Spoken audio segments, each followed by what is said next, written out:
Hey, good morning. My name's George Tift, and welcome to Boom or Bust. Hey, I'd like to challenge conventional thinking about financial freedom and legacy and investing. I'd like to talk about Bitcoin. As an older person, Bitcoin in the beginning was difficult for me to grasp because, what the heck is it, right? But I'd like to talk to you about using Bitcoin as potential for creating generational wealth for your children, for your grandchildren. And why now might be the perfect time to start thinking about that. But before we dive in, here's the quick disclaimer. This video is for entertainment and educational purposes only. It is not to be considered financial advice. I have been bankrupt twice, so I'm probably the last person you should be listening to about financial investing or anything along that line. Do your own due diligence. I've always struggled with that one. And seek professional advice, investment advice before you make decisions, okay? But let's start with a story. I want to start with a story. It shows how far Bitcoin has come. In May of 2010, a computer programmer by the name of Laszlo, he bought 2 pizzas. He spent 10,000 Bitcoin to buy 2 pizzas. Now, I'm from Connecticut, and to me, pizza has a value to it, an important value. You got Pepe's, you got Sally's, you got Modern, okay? The rest of the country, well, we trying to figure out what you call pizza because it just doesn't fit. Any case, these 2 pizzas, right? It was the first time anybody used Bitcoin to buy anything. And those 2 pizzas, today, those 10,000 Bitcoin would be worth $950 million. That's a big pie, ain't it? And back then, people laughed at Bitcoin. I don't think people are laughing as much anymore. One of the biggest arguments I hear against Bitcoin is that what's it built from? What supports it? What's the foundation of it? Well, that's a valid question. But let me ask you this question. What backs the US dollar?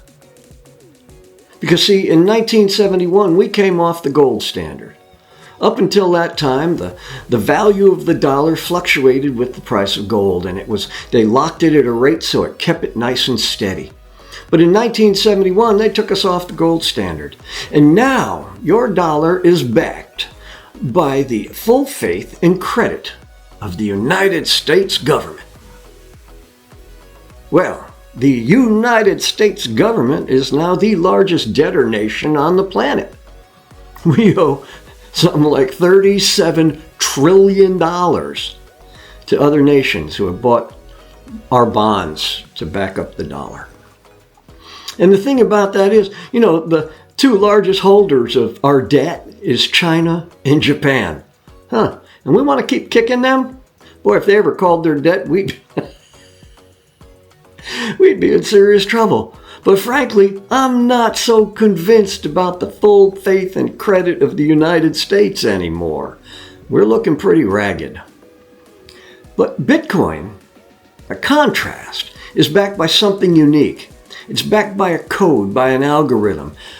It's backed by its scarcity and the trust of a decentralized network. It can't be inflated the way the dollar has been inflated. In 1971, I think the dollar was worth about 95 or 96 cents. Now, the US dollar, adjusted for inflation, is about 4 cents. And the value for Bitcoin comes from the fact that it's free from governmental manipulation. There's an old adage. It says, follow the money. Anytime you follow the money, there's people a whole lot smarter than me, who are buying Bitcoin. And right now, some of the largest financial institutions on the planet, BlackRock, Fidelity Investments, they're buying Bitcoin hand over fist. In fact, they both started exchange-traded funds, ETFs. And when BlackRock started theirs last March, like 7 months ago, in the first week, it brought in more money than any ETF in history. And now, 6 or 7 months later, there's something like $50 billion under management in Bitcoin. They're buying Bitcoin. They are buying as much Bitcoin as they can get their hands on. And it's not just corporations or financial institutions that are doing this. Nation states are getting involved. El Salvador did it a couple years ago. They went on they made Bitcoin their national reserve, and they've made enough that they've just about paid off all their debt to the International Monetary Fund. They went from being one of the poorest nations in Central America to a shining star. There's a future and a hope for El Salvador. Sweden, just last week, made reference that they are looking into starting a national Bitcoin reserve.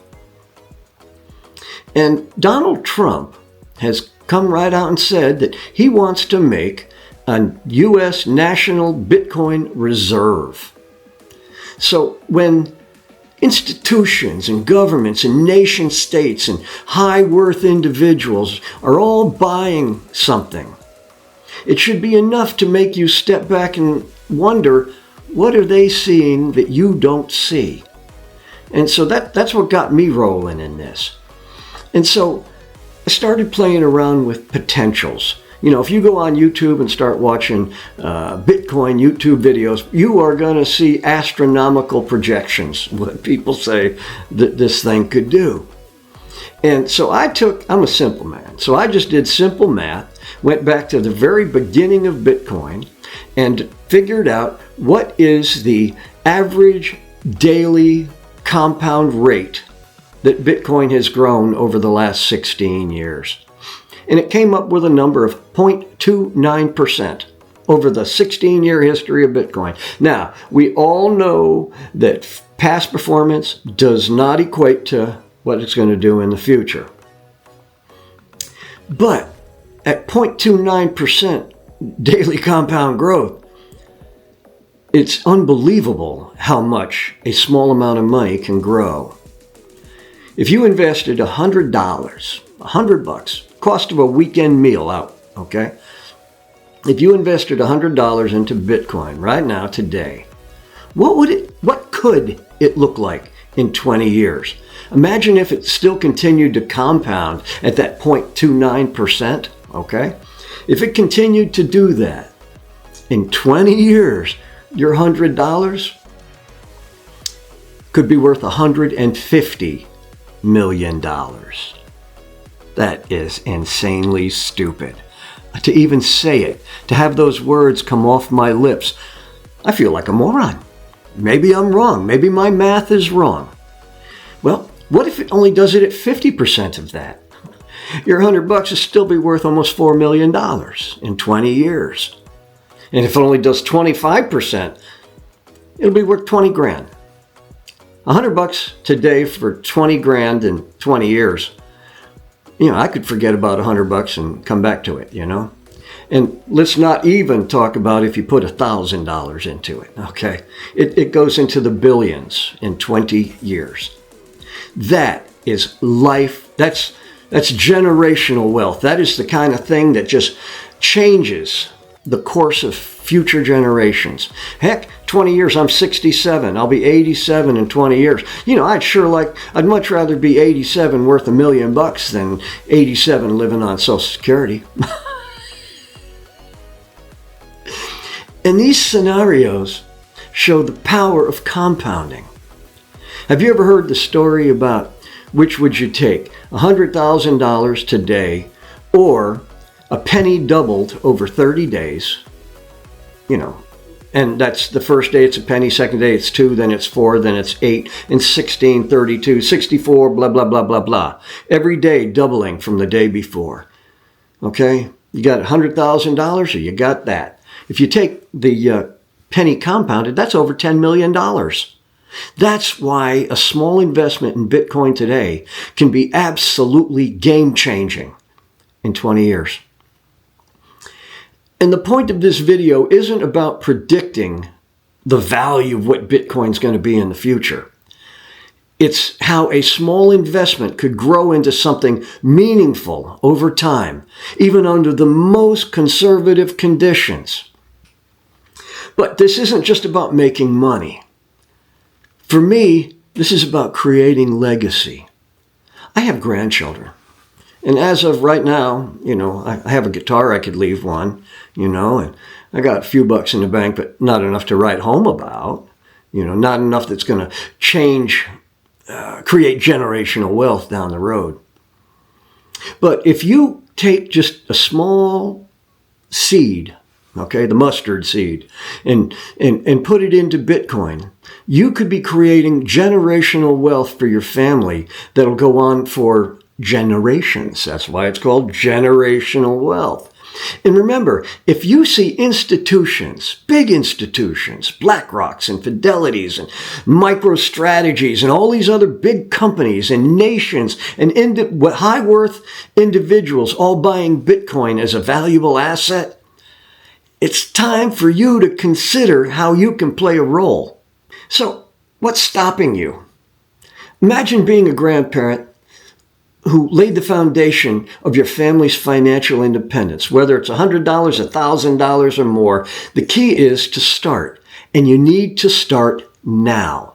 And I'm not saying like in a month now, I'm saying like today now. And why? Because see, Donald Trump has said openly that he intends to start a national Bitcoin reserve. He's mentioned this numerous times. The federal government already owns almost 200,000 Bitcoin that they took away from the bad guys. But if Donald Trump, rest assured, after inauguration, if he says that we are starting a national Bitcoin reserve, how long do you think it'll take for China to start one? Or for Russia? Or Japan, or any other nation on the planet? Because if the dollar is going to be attached to Bitcoin, they want it, okay? But the time to act is now. If you wait till after the inauguration, your window is going to be much smaller. Because if he makes that announcement, it's going to grow so fast that your $100 is going to become minuscule in a heartbeat. Remember, follow the money. Think long term. And let's build something lasting. One piece of Bitcoin at a time. Hey, I cannot afford buying one Bitcoin. But I have been dollar cost averaging, putting a little bit in every few weeks or every few months to just keep kicking it up. And I got a piece that I'm comfortable with, and I'm still looking to put more in, okay? So I'd like you to consider this. Just think about it. Think of what it could mean for your grandchildren. If you found anything enlightening, entertaining, or of value in this video, please like, share, subscribe, ring the bell. Till next time, peace to you. Boomer out.